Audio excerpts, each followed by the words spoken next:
Welcome to the Digication Scholars Conversation Series. I'm your host, Joan Watson. In this episode, you'll hear part 2 of my conversation with Dr. LaToya Brackett from the University of Puget Sound. More links and information about today's conversation can be found on Digication's Twitter, Facebook, and Instagram. Full episodes of the Digication Scholars Conversation Series can be found on YouTube or on your favorite podcast app. You are about to hear part 2 of our conversation with LaToya Brackett from University of Puget Sound. Please be sure to listen to our previous episode to hear part 1 of this conversation. So tell me something, since we're talking about your students, tell me something that you have learned from your students. Oh, what have I learned from what haven't I learned from them? You? I think I kind of touched on this in the last conversation piece where they want real life experience. They want to be able to use what they know. Mhm. So I think they're trying to expand beyond the ivory tower. They understand the fact that we're all getting this education. We're talking about humanities. It's in theory, it lets us be able to engage with the world better because we know this information. But does it really let us engage better with the world if we don't know how to engage better with the world with that information? Because, you could learn some things from a book. And if you don't actually know how to speak about, let's say you learn about a different group, a different culture, then you go in and you want to communicate with those folks from that culture, but you only read it in the book. How do you actually have that conversation without potentially sounding like you're the authority on it or that you're asking them to teach you? There's ways that they have to be able to engage. And I'm speaking about these kind of components because that's what I focus on. That's what I talk about. We do race. We do like anything related to identities we cover in our classes. And so they're better able to, talk to folks. And also for students who are having their own identity realities coming to fruition at this time, because this is when it would be, right? This is Right. they're not done developing yet. And so Uh-uh. they're learning about themselves. And so in these spaces are also they're being able to talk about who am I and where am I going and owning it. I have a student right now, not in the public scholarship because I don't teach that right now. I'm teaching that in the spring, but in a different class, race, power, and privilege. And we talked for about an hour and a half. I had never taught her before, so this is the first time I taught her, and just she's struggling with, I thought I knew who I was in regards to my racial makeup all my life, and then when I told people using a specific word how I identified, they started to try to tell me that it was wrong. And then this is Dr. Brackett coming in and saying, well, how would they know? Are they actually from that community, that space? And so, it's a long haul. And some of this work, because, when you think about how you engage with others and their identities, it all goes back to who are you? And if you don't know who you are, you can't engage with others in a respectful manner, even if you might not agree with their moral ideologies, right? But if you're learning about their culture in different ways, you should know, well, how do I really feel about this? And if I feel this way, do I really understand or am I confused? Right? What questions should you be asking yourself? So students are eager to not just they love to sit and talk and really talk. And that's one thing that they get in this course. They just talk. That's all we do. And they can bring things in from current events because guess what? That's public scholarship. These are the things that we're literally watching on the news. Like if, we're seeing things on the news, some new thing comes in on TikTok. I talk about, African Americans are some of the best digital scholars out there, and they just get on a YouTube and they are gone. There's this really great duo. They're the TwinsthenewTrend, and these two African American young men. I think they're about 21, 22. And they do a YouTube channel where they listen to songs for the first time ever. And of course, I'm like, you ain't never heard this song, but this is the new generation. So they got really huge when they listened to Phil Collins. Is it In the Air Tonight? Where he has the big, like the break with the drumming set there. And so they listen to that. And so they're just listening to it. And then they like stop, they do a little commentary, and then they keep playing it. And then they make faces and all this stuff. And then they talk about, and then there's moments where you're just mostly cracking up. And then there's moments where they're breaking a cultural barrier, right? This expectation of what it means to be Black men. And they show us, there was one, I forgot which one it was. It was like, a song from like my more youth. I don't know. I'm still young. Jeff Chang calls post young. I think he was saying like, you're post young. You're not old. You're post young. But it was like How to Save a Life by, oh, I can't remember their name off the top of my head right now, by a band, and they were watching this video and they said, that's real because you got to let it out. You got to talk to people. You've got to communicate. You don't keep it in. If you're feeling sad. And I was just like, look at this. That's public scholarship. And they're making money off of it and people love them and it blew up. And then now people say, oh, watch this. People type in their thing, watch this one, watch this one. Oh, you got to look at this one. And I will be showing that probably in my 399 class in the spring to talk about this. And so some of the students who already do like a YouTube channel or think they do a YouTube channel, they might prosper really in this class in regards to that part of the content because not everybody can write a paper really well. Some Right. people are great orators, right? Mhm. And so, like one of my students, Blake, I don't think that there's necessarily a specific page for hers, but I would probably say like her vlog, Blake Bulany, her vlog, Oppression 101. When I saw her do a vlog and it had all the little bells and whistles, right? And I was like, this is good. This is really great. And she wasn't there the one day in class. And I was like, have y'all seen Blake's vlog? So we watched it when she wasn't there. And then, people were like, well, we can't all do that. That's okay. But that's what she does really well, right? She can really she can bring her energy to folks in that space in a better way. And then the aesthetic of how her blog looks on multiple pages, and I love her About Me page as well because she does change it a little bit, but there's something just elegant about it, and that is Blake, right? And she's people wouldn't know. You have to get to know Blake, and I've gotten to know Blake, and she does have some powerful abilities. And so when we went to Ghana, she went to Ghana with us. I was like, "You're a social media person, go," because I already taught her in this class. So there's just those little things where it's like, put Blake in front of a microphone, have her talking about things that are happening today. Mhm. She's that one, right? So everyone Right. has a gift. And I think that sometimes the way we teach in academia, you can't always find those gifts if it doesn't fit into either being an extremely great writer, and that's usually what they're really looking for, right? Or someone who can do amazing speeches with really deep content. But public scholarship shouldn't be talking at people. It shouldn't be some over the head content. It should be able to be heard by people who have only maybe an eighth grade education level and be able to get it. And that's another tool that I'm constantly telling them, like, all right, so that vlog that Blake did, those vlogs, the goal is you got like 1 minute, or you have a minute and a half, or you have 2 minutes to break down this concept, oppression in her case, give an example that everybody most likely would know in everyday life, so something popular, and then explain it a little bit more deeper in that minute because people will move on. And they're not always excited about this activity because they'd rather be able to talk and talk and talk and talk and use big words and big words and big words. And then I'm like, but who understood what you said? Not everybody. A very small percent might have. So yeah, I really enjoy being able to see some students who blossom in other ways. And I would say Blake definitely showed just I was just like, this is just I can't even this is a beautiful piece. This was really like art for her.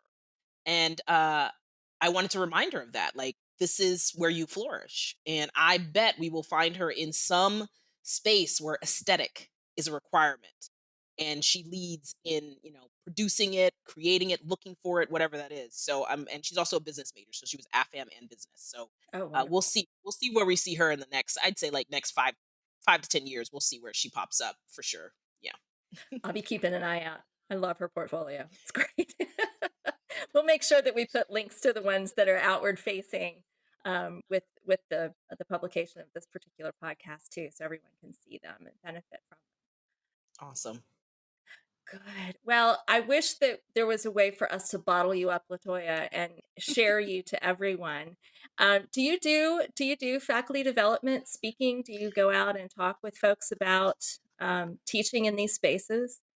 I do a lot of guest lectures. So yesterday, one of the reasons I was a little tired today is that I did something for the East Coast yesterday. I talked about uh I think I called it "My Black is Beautiful," but how is it also ugly? Because there's this dichotomy of the appropriation of Black culture, but then which means you're stealing it for your own benefit, versus this anti-Blackness, and they're kind of in the same. So if you're stealing from our culture, not giving us credit for it, that is anti-Blackness. But it's also Mhm. so you're praising. So I gave a talk about that yesterday with a great little Zoom crowd, right? Zoom crowd. Yeah. But it's because I've been teaching here for 4 years now, and it takes a little bit to get into your pedagogy, like really being like, okay, this is what it is. And I would say that, you know, one of the best things for me is when students are like, oh, I get it. Because teaching about race is really hard because through K-12, most students have never even really talked about it. So they're terrified, especially if they never lived as someone that's non-white, right?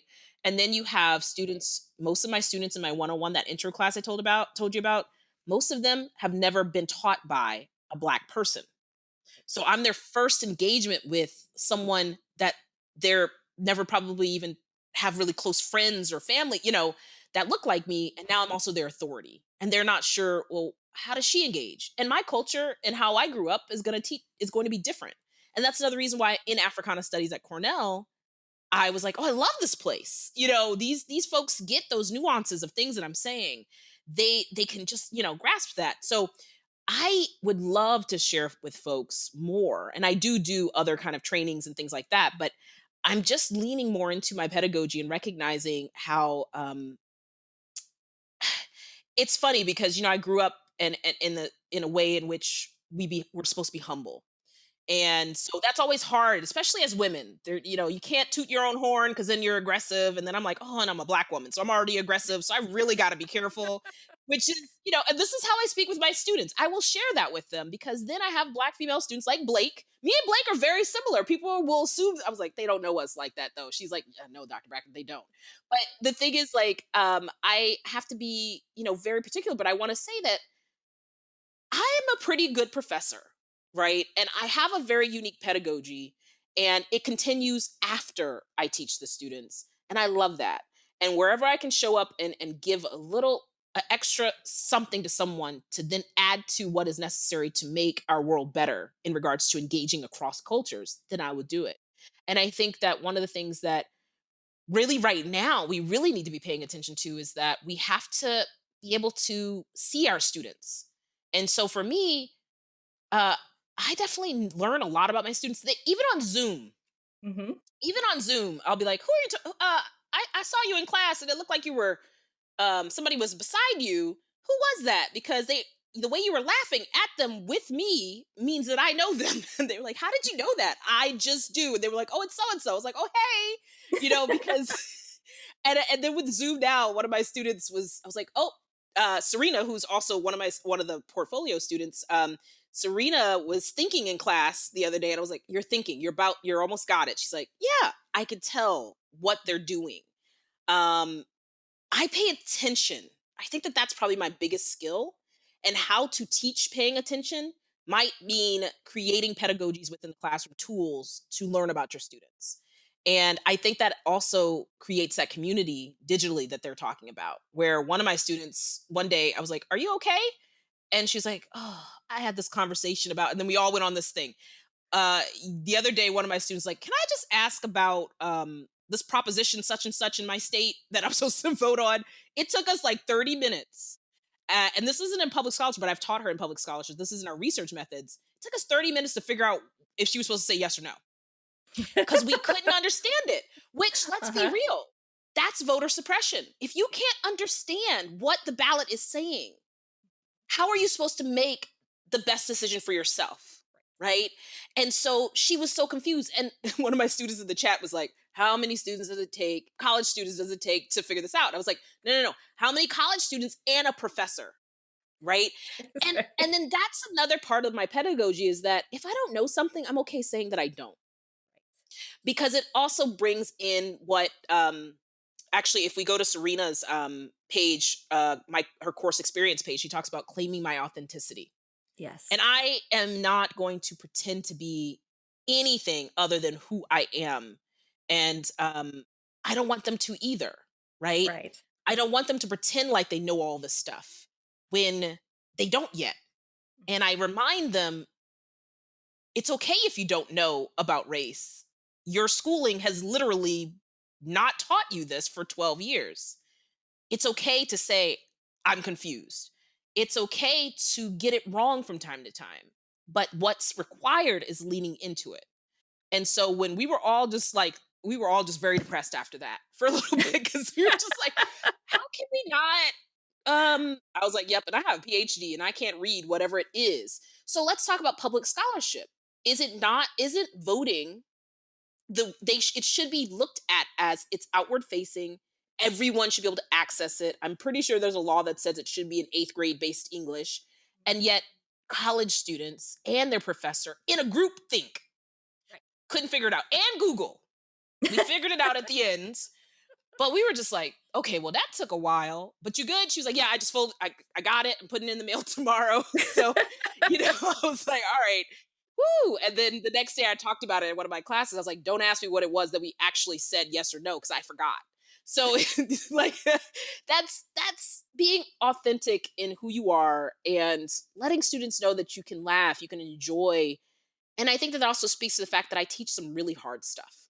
Yes. And if I can't have joy, if I can't have fun, I would be just in the dumps the entire time. So when they ask, like, Dr. Brackett, how are you handling this? I'm like, well, I'm not going to be like, oh, I'm great. I'm going to tell them. And I do, like I said, there's still that boundary, but you find that give and take, and then they share with you. But yeah, I think, yeah, with Serena Sevasin's portfolio, which was one of those elegant, quiet kind of imaging, like the image of it is Yes. just elegant, quiet. And I would say she's become less quiet, which is really great because Yeah. she's always like first in the class to be like, I got an idea.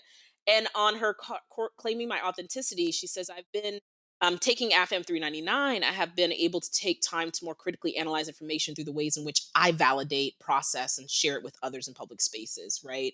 This course has helped me expand on what authenticity is, where it comes from, and what authenticity looks like for me. I've been most impacted by the creation of the public. So we created a publication that has allowed me to expand on my narratives and, more importantly, realize just how much they matter.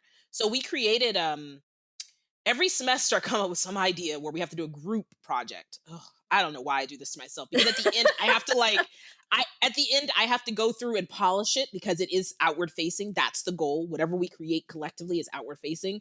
So we've done a version of the Race and Pedagogy Journal, a student edition, and they edited some aspects so they learned about how to do a journal, and it's open access, and it's on our libraries page, Collins Library.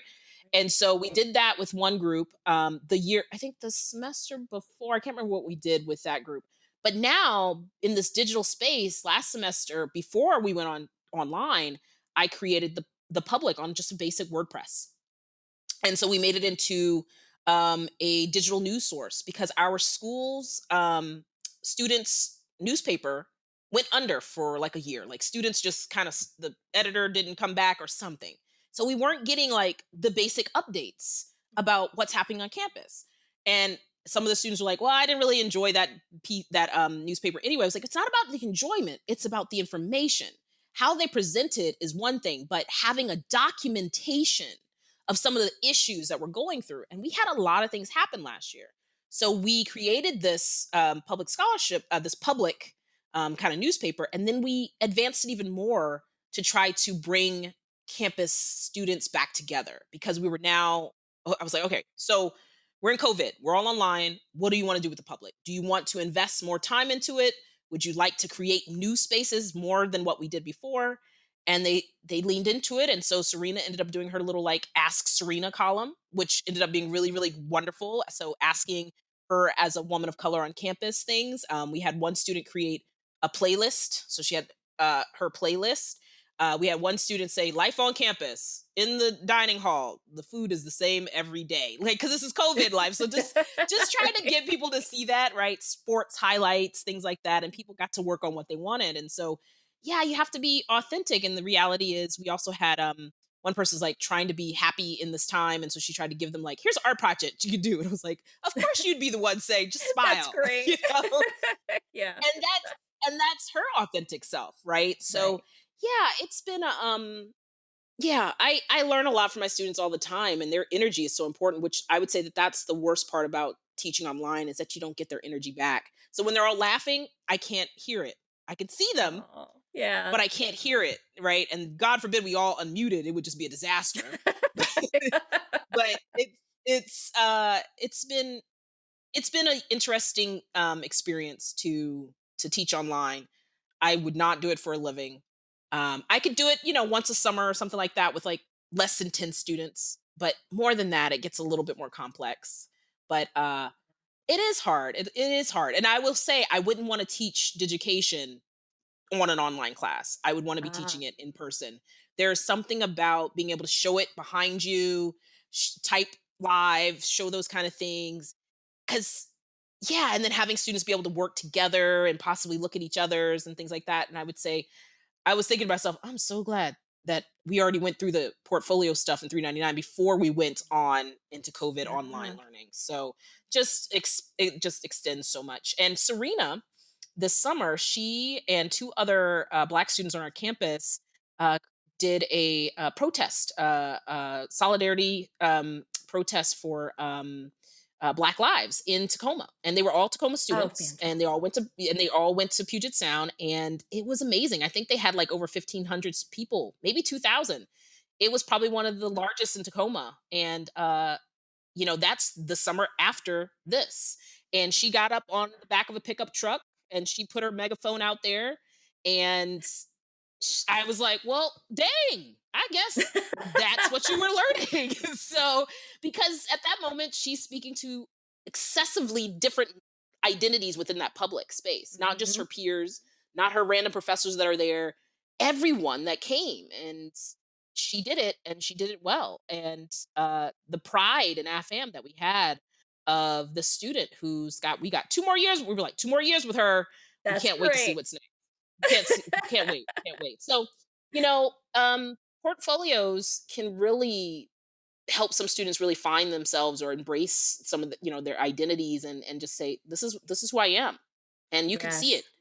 Yes. And you can also see how great I can be, like the great things that I can do. And so yeah. We need to get Serena to get some footage of that and put that in her portfolio.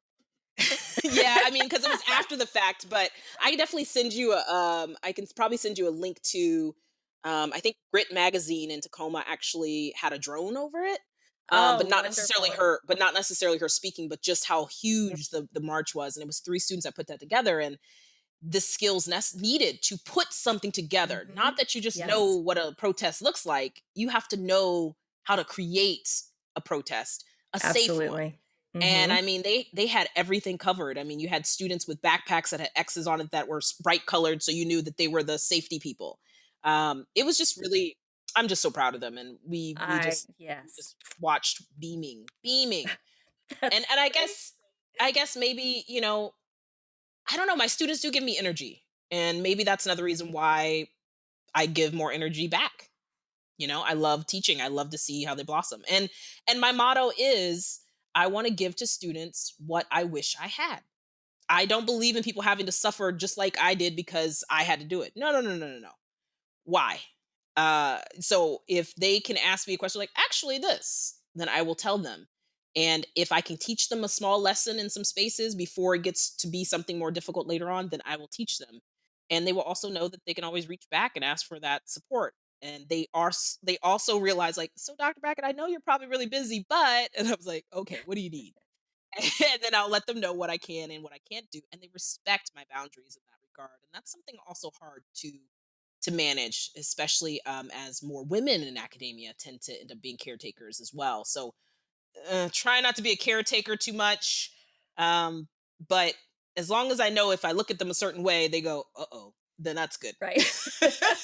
Yeah, there's a difference between caretaking and mothering and legitimately caring and letting the students know that you are a caring figure, just like that faculty member did for you.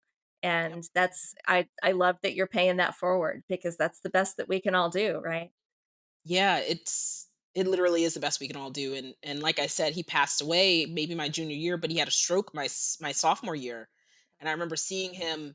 Uh, he was wearing like a flowered print shirt and some shorts at some event. I was like, Dr. Noah Hadike, you don't really see your professors just kind of rolling up, however.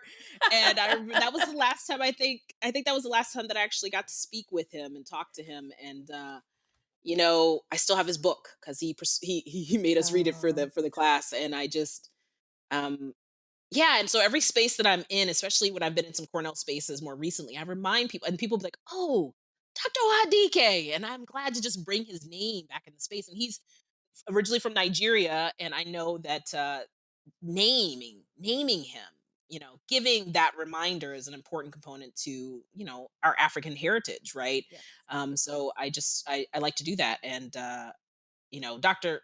Thomas, I gotta call him. I'm gonna have to call. He called me, but I don't think he meant to call me. And I texted him. He didn't text me back. So, Uh-oh. like I said, that's gonna be me. 4 years from now. And I'll Oh, call but him and before the say, grace of God, I'm yeah. telling you. He'll be like, "Oh, is that you calling me?" Yes, Dr. Thomas, that's me calling you. So, and he's the one that made me think to myself, of course I want students coming in and out buzzing and energized and, you know, putting things out for me. Yeah, of course I want that. And so yeah, I'm really excited. I love being a professor. I love what I do. And it can be rough from time to time, right? And we're in that mid semester point right now where everybody's just kind of like, mm-mm. And I'm like, I know, but we're gonna get Yeah, through it. We're gonna get through it. that's So right. yeah, yeah. Together. Well, I am so appreciative of your time, LaToya. This has just been so wonderful talking to you. I hate that we kind of are coming to an end. I don't want to keep you all day. You probably need a nap. I really do, but I think I'm gonna. I think I have to grade. Oh Lord. Oh, So yeah. I'm gonna grade a I little don't bit. miss that part. Yeah, Oh, that's not something I miss about teaching. it's great to be standing up, talking and engaging, and being like, "Oh, yeah, this is great," and then you're like, "Oh, I gotta grade this. Oh, shoot!" And Oh, and I know. grading should be giving them information to make it better, not just this is your grade. So Yeah. it can be pretty taxing. But yeah, I will probably be doing a walk later tonight with a friend of mine on our emptier campus, which means it's a little less, outside, mask on, all that stuff. But Yeah, yeah. I plan on having a really good night's sleep tonight and getting through this weekend. I have midterms coming in on Monday for one class. I have positionality, literature reviews for another class. I don't know. There's probably something else too, but it'll be a couple of weeks of grading, and then it'll be like yes, and then it'll be finals. All of a sudden, you're just like, why did I? What? Why do we do I this know. again? It just it always sounds good when you make the assignment, like, "Oh, this is gonna be so great." Oh, wow. It's the other side. That's always challenging. Well, thank you again, LaToya, so much, and we'll just give a shout out to all the faculty out there who are listening that, keep yourself honest and authentic. Make sure that you're providing some legitimate praise to your students because you never know when they're going to need it and how much it means to them. Yeah. So, LaToya, thank you for giving us your time today and sharing your student work with us and sharing your students with us and giving them such great voice to enter the world with, because we'll all benefit. Thank you so much for having me. And like I said, and even picking up on the work that my students were doing. I just can't wait to share with my colleagues like, hey, our students are doing great work. I taught them, but they're doing great work, right? Like that's the point. I want them to go further than me. I don't need, Yeah. I want them to blossom. And if I'm one of those people that gives them what they need to blossom, then of course that's what I'm going to do. So yeah, it's a beautiful thing to be a professor, and it's a really important and beautiful thing to be a professor of Black Studies in the time that we're in. So I'm just glad to have the opportunity to teach one student at a time, which then can reach another and another and another to move forward. So and maybe some portfolios will reach people too. So Here's we'll get hoping. there. That's right. Yep. They're public scholarship too. Yep. Yep. They are. They definitely are. And that's exactly where I was like, well, that makes sense. So Sure. public Yeah. scholarship does e-portfolios, which are outward facing, which is public scholarship, and that's what my students are creating. And this is a great platform to be able to do it. Well, great. Thank you again so much, LaToya. You're And we welcome. will be in touch with publication information after we do some post-prod. And we just thank you so much. Really, Thank really you. appreciate it. Thank you so Stay much. well, get I some will. rest, and have a great weekend. I will. You do the same. Thanks, LaToya. The Digication Scholars Conversation Series is brought to you by Digication, a technology platform powering the most innovative e-portfolio programs in K-12 and higher education. Our website can be found at digication.com. This episode was produced by Drew Albanesius. If you enjoyed today's conversation, please like, subscribe, and share with a friend. Thanks for watching.